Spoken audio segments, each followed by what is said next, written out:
Om Swastiastu. Halo semuanya, perkenalkan nama saya Niko Manglistiawati, nomor absen 25 dengan NIM 2211031260 dari kelas B1 Denpasar semester 4. Nah, di video kali ini saya akan melaksanakan bimbingan mengajar dengan salah satu adik saya yang masih duduk di bangku sekolah dasar.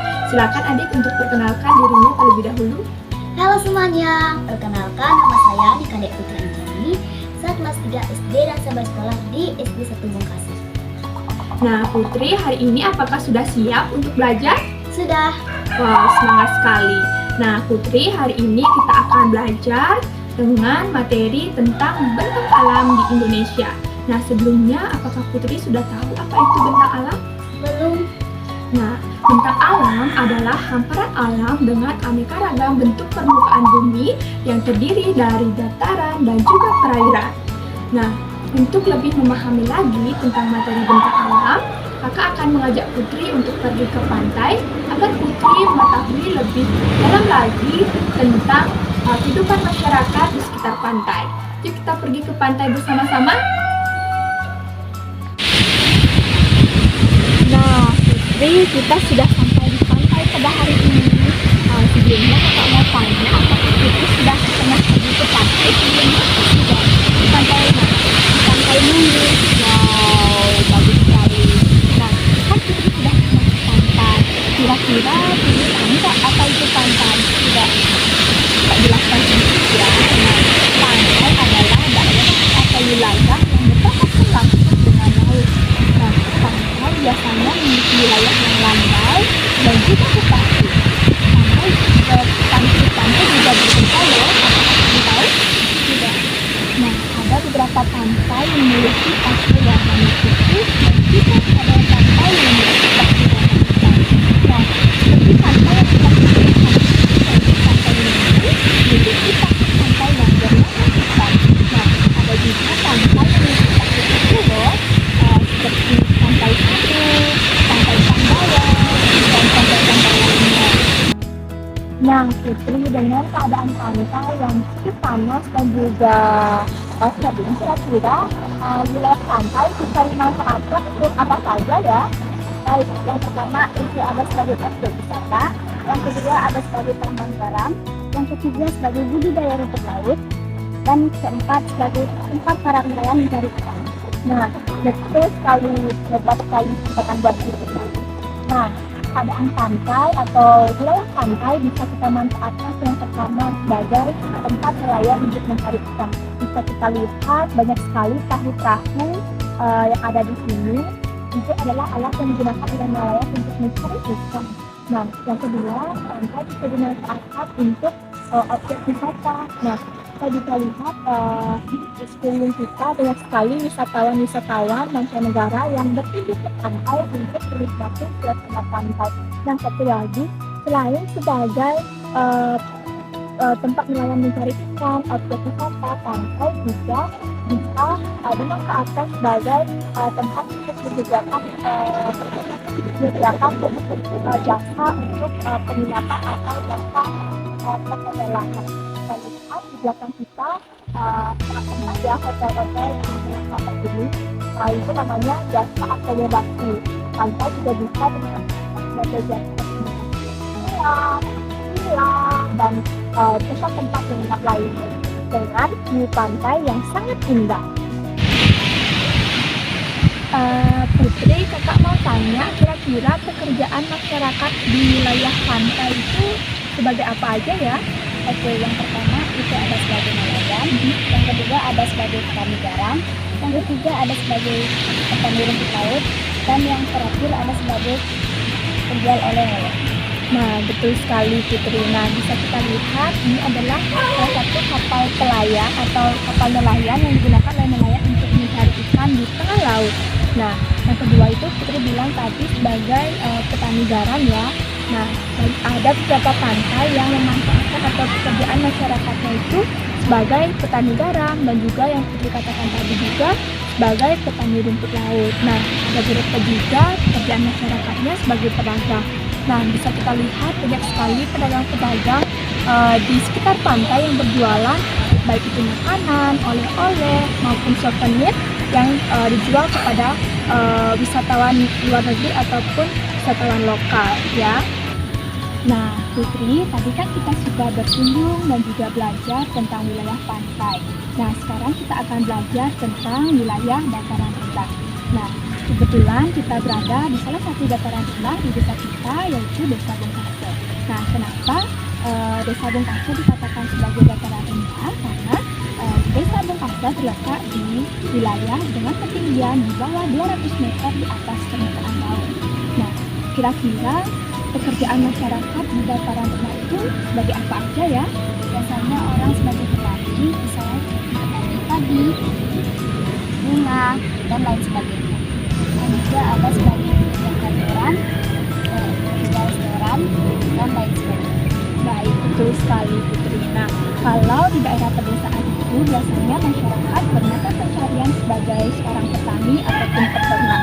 Sedangkan kalau daerah perkotaan seperti Jakarta itu biasanya masyarakatnya bermata pencarian sebagai pegawai kantoran, sebagai pegawai mall atau pegawai restoran, sebagai penyedia jasa seperti sebagai guru, dosen, dan juga sebagai pegawai pabrik. Nah, kira-kira dataran rendah ini bisa dimanfaatkan untuk apa saja ya? Apakah Putri tahu? Tidak. Nah, kakak jelaskan sedikit ya. Nah, dataran rendah biasanya dimanfaatkan sebagai sebagai areal persawahan kalau di desa. Kalau di perkotaan, areal dataran rendah dimanfaatkan sebagai tempat perumahan atau areal perumahan, area industri, area perkantoran, sekolah, kampus, dan lain-lainnya. Nah, itu tadi penjelasan sedikit tentang dataran rendah. Apakah Putri sudah mengerti? Sudah. Baik, Putri. Selanjutnya kita akan belajar tentang dataran tinggi. Nah, karena kita tidak berada di wilayah dataran tinggi, makanya kakak akan memberikan gambaran sedikit tentang dataran tinggi melalui video ya. Silakan simak video berikut. Kita tonton sama-sama ya. Assalamualaikum warahmatullahi wabarakatuh. Halo anak-anak, bagaimana kabarnya hari ini? Semoga kalian semua selalu dalam keadaan baik ya. Setelah pada video sebelumnya, kalian mempelajari mengenai wilayah dataran rendah. Nah, pada video ini, kalian akan mempelajari mengenai wilayah dataran tinggi. Apakah kalian tahu apa yang dimaksud dengan wilayah dataran tinggi? Dataran tinggi merupakan bagian permukaan bumi yang memiliki ketinggian kurang lebih 600 meter di atas permukaan laut. Adapun ciri-ciri dari wilayah dataran tinggi yaitu yang pertama, memiliki iklim yang sejuk serta curah hujan yang lebih rendah dibandingkan wilayah dataran rendah. Kemudian, wilayah dataran tinggi juga memiliki permukaan tanah yang relatif tidak rata. Selain itu, dataran tinggi juga memiliki tanah yang subur. Nah, anak-anak, sama seperti dengan wilayah dataran rendah, wilayah dataran tinggi juga memberikan manfaat yang sangat besar bagi masyarakat yang tinggal di wilayah tersebut. Kira-kira apa saja yang manfaatnya? Yuk kita cari tahu. Dataran tinggi memiliki tanah yang subur. Nah, dengan tanah yang subur ini, masyarakat dapat dengan mudah membudidayakan tanaman, misalnya tanaman berupa teh, ataupun sayuran seperti kentang, atau juga buah-buahan seperti stroberi. Misalnya di Ciwidey, Jawa Barat yang digunakan oleh masyarakat sebagai lahan perkebunan stroberi, dan juga di Puncak Bogor, Jawa Barat yang digunakan untuk lahan perkebunan teh. Kemudian selanjutnya, dengan udaranya yang sejuk dan pemandangan alamnya yang indah, juga menjadi daya tarik penduduk untuk berwisata ke daerah dataran tinggi loh. Misalnya seperti Pegunungan Manglayang yang terletak di perbatasan Kabupaten Bandung dan Sumedang yang biasa digunakan untuk tempat rekreasi. Nah, anak-anak, penduduk di dataran tinggi biasanya memiliki mata pencaharian sebagai petani, peternak, pedagang, dan pemandu wisata. Itulah penjelasan mengenai dataran tinggi. Semoga penjelasannya dapat dengan mudah kalian pahami ya. Terima kasih telah menonton. Wassalamualaikum warahmatullahi wabarakatuh. Nah, itu tadi sedikit cuplikan tentang dataran tinggi. Nah, dari video tadi, apakah Putri sudah bisa memahami apa yang dimaksud dengan dataran tinggi? Sudah. Nah, jelaskan lebih lagi ya. Nah, untuk dataran tinggi itu adalah permukaan atau wilayah yang berada pada ketinggian lebih dari 500 meter di atas permukaan laut. Nah, dataran tinggi memiliki karakteristik wilayah yang memiliki cuaca yang dingin dan juga sejuk. Nah, dataran tinggi keadaan tanahnya juga subur dan dapat dimanfaatkan untuk berbagai lahan pertanian dan juga perkebunan. Nah, dari video tadi coba Putri tuliskan atau sebutkan pekerjaan apa yang biasanya yang cocok diterapkan atau yang masyarakat kerjakan pada dataran tinggi. Coba Putri tuliskan beberapa contoh pekerjaan yang masyarakat lakukan di dataran tinggi.